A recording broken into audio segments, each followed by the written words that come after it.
जोङो गुजरातआव दङ दा जोंहा जारला जादों मानि थाखाय जारला जादों होनबा जों बाहेरायाव ओंखारनो हाया जोङो बाजारफ्रावबो बेरायहैनो हाया ससे थांबानो जोंखौ बुयो सैमा बायदि खालामो दा बेनि थाखाय जों भिडिअ खालामदों अननानै जोंनो आसाम सरकारफ्रा माबा मोनसे सुबिदा होगोन साननानै जोंबो भिडिअ खालामनाय जादों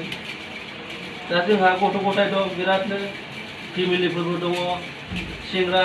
फरायफुनाय मानसिफोरबो दंमोन जों दा बिसोरनो अनसुंथाइ होनो हायाखिसै जोंनि कन्ट्रेक्टराव जों मावदों जोंनो नांगौ बायदि जों सुबिदा मोनाखिसै दा बेनि थाखायनो जों बे भिडिअखौ बानायनाय जादों अननानै आसाम सरकारफ्रा जोंनो मदद मोनो होयो होननानै जों बे भिडिअखौ बानायनाय जादों अननानै जोंखौ एसे हेल्प खालामदो आंनि बुंनांगौखिनिया बेनोसै जोंहा जानाय लोंनायनि एसे प्रब्लेम थाखा फैसानि एसे प्रब्लेम न'खरफ्रावबो जोंहा नांगौखिनि जोंहा गैया बेनि थाखाय जों विदेशआव फैनांदों दा बे विदेशआव फैनायनि जाहोना जाबाय जों दा भुगिफैनानै दं विदेशआव फैनानैबाबो जोंहाबो एसे एनै खामायनानै हरदोंमोन दा बेफोरबो फैसाफ्रा जोंना हरनायखिनिया जोंना बाहायनानै जाजोबनाय जायो फिसाफोर दङ फेमिलि बिमा बिफाफोरबो दङ हिसाबै जों फैसाखौ मान्थलि मोनब्ला जों हरो दा जोंनाव आखायाव थाइसे फैसा गैया दा बेनि थाखाय आसाम सरकारनाव जोङो बे भिडिअखौ मेसेज हिसाबै हरनाय जादों दे सोरबा बुंबावदो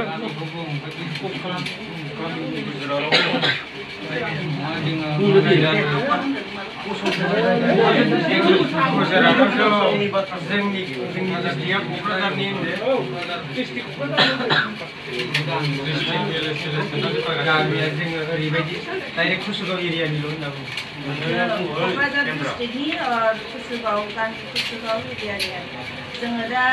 गुजरातआव दंफैयो दा कम्पानिफ्राबो बन्द' जाजोब्बाय दा जोंहा जेनिबो उफाय गैला मावनानै जानो थाखाय फिसा फिसौफोरनोबो गाननाय जोमनायबो होनो हाला जानाय लोंनायबो होनो हाला लामा ससे थांबानो जोंखौ पुलिसआ बुयो आरो लोगोसे माइरं दैरंनि थाखायबो जोंहा दखान बन्द' गासिबो बन्द' जाजोब्बाय लामा ससेखौनो थाबायनो हायै बिदि जाबाय आरो दा लांनाय उखैनाय जोंहा जेनिबो जानाय लोंनायनि थाखाय आंखाल जाबाय बेनिखायनो अनोबा जोंखौ आसाम सरकारा जोंखौ अनोबा एसे मदद खालामनो लुबैदों आरो दा जोंहा गामिफ्राव थांनोबो गारि मटर गासिबो बन्द' जाजोब्बाय आरो जोंनि आखाइफ्रावबो थाइसे थाइनै फैसाबो गैला जाखिनि दङ बेबो बन्द'निफ्रायनो जों बाहायनानै जाजोब्बाय माइरं थाइरं गासिबो बिदिनो बायबाय आरो दा जोंखौ कम्पानि बालाफ्राबो जोंनो थाखा फैसा होआ आरो जोंखौ दा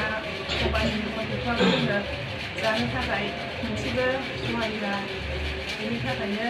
बिथांमोनखौ खावलायनाय जादों अनोबा जोंखौ आसाम सरकारा